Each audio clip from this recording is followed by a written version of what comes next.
श्री बलि जी प्रहलाद जी के पुत्र विरोचन और विरोचन जी के पुत्र लोक विख्यात दानी शिरोमणि महाराज बलि हुए। दैत्य कुल में उत्पन्न होने पर भी ये अपने पितामह के समान भगवत भक्त दानियों में अग्रगणी और प्रातः स्मरणीय चिरंजीवियों में गिने जाते हैं। इन्होंने अपने पराक्रम से दैत्य, दानव, मनुष्य और देवताओं तक को जीत लिया। ये तीनों लोकों के एकमात्र स्वामी थे। इंद्र स्वर्गलोक के सिंहासन से उतार दिए गए। सर्वत्र महाराज बलि का ही राज्य था।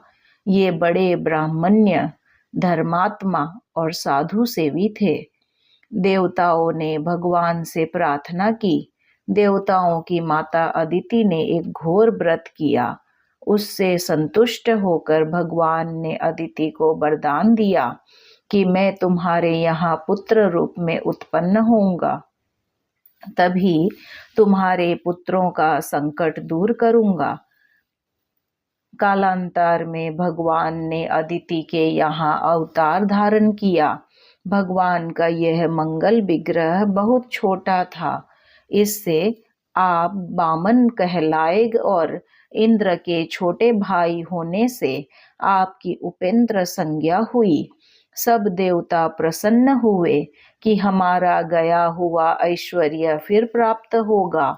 महाराज बलि तीनों लोकों के स्वामी बनकर निश्चित हो गए। यज्ञ कर रहे थे। बामन भगवान ब्रह्मचारी का वेश धारण करके महाराज बलि के यज्ञ मंडप में गए। बलि ने बामन ब्रह्मचारी का शास्त्र विधि से पूजन किया।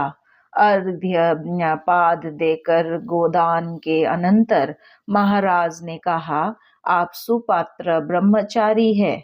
मैं आपको कुछ देना चाहता हूँ। आपको जो भी अच्छा लगे वह मांग लीजिए। आपके मांगने पर मैं सब कुछ दे सकता हूँ। निसंकोच होकर आप मांगे। मेरे यहाँ से कोई ब्राह्मण विमुख होकर नहीं जाता। बामन भगवान बोले, मुझे किसी चीज की जरूरत नहीं है। मैं तो आपसे केवल 3 पग पृथ्वी चाहता हूँ जिस पर मैं बैठ सकूं। अधिक की मुझे इच्छा नहीं है। बलि ने बहुत समझाया कि कल्प वृक्ष के नीचे आकर भी आप एक दिन का अन्न ही चाहते हैं। मैं त्रिलोकी का स्वामी हूँ, कुछ और मांगिए। राजा के बहुत कहने पर भी बामन भगवान ने कुछ नहीं मांगा। वे 3 पग पृथ्वी पर ही अड़े रहे। अंत में राजा ने कहा, अच्छा दूंगा। इस पर बलि के कुलगुरु भगवान शुक्राचार्य ने उन्हें समझाया कि ये बामन वेशधारी साक्षात भगवान है। 3 पग में तीनों लोकों को नाप लेंगे, तुझे श्रीहीन बना देंगे। ऐसे दान से क्या लाभ? तुम कह दो कि मैं नहीं दूंगा। बलि ने कहा, प्रथम तो किसी बात को कहकर फिर पलट जाना बड़ा पाप है। इसके अतिरिक्त मान लिया ये ब्राह्मण न होकर साक्षात भगवान ही है, तब तो और भी उत्तम है। मैं भगवान की प्रसन्नता के लिए ही यज्ञ कर रहा हूँ। यदि साक्षात भगवान मेरी वस्तु को ग्रहण करने आ गए हैं तो मेरा अहोभाग्य है। जो कह दिया है उसे मैं अवश्य करूंगा। इस पर क्रुद्ध होकर गुरु ने उन्हें शाप दिया, तो भी वे अपने निश्चय से विचलित नहीं हुए। बामन रूपधारी वे भगवान तो थे ही। उन्होंने एक पग में पृथ्वी और दूसरे पग में स्वर्ग नाप लिया। तीसरे के बदले में बलि को बांध लिया। बलि तनिक भी विचलित नहीं हुआ। उनके सैनिक तथा जाति वाले तो क्रुद्ध ही भी हुए, किंतु बलि ने सबको समझाते हुए भगवान से कहा, ब्राह्मण दातव्य वस्तु से वस्तु का दाता बड़ा होता है। अतः तीसरे पैर में आप मेरे शरीर को ले लीजिए। महाराज बलि के ऐसे अपूर्व त्याग को देखने ब्रह्मादि समस्त देवता वहां आ गए। ब्रह्मा जी ने भगवान से पूछा, भगवान, शुभ कार्य का फल तो शुभ ही होना चाहिए। इसने यज्ञ किया, दान दिया, फिर भी यह बांधा क्यों गया? इस पर भगवान ने कहा, ब्राह्मण जिस पर मैं कृपा करता हूँ उसका पहले तो मैं धन हर लेता हूँ, पीछे चाहे उसे संपूर्ण संपत्ति सौंप दूं। यह तो मेरी कृपा है। बलि मेरा परम भक्त है, इसकी दुर्गति कभी नहीं होगी। देवताओं के भी ऐश्वर्य से दुर्लभ मैं इसे पाताल का ऐश्वर्य दूंगा। एक बार इसकी इंद्र बनने की इच्छा हुई थी, उसे पूरा करके मैं इसे अपने धाम ले जाऊंगा।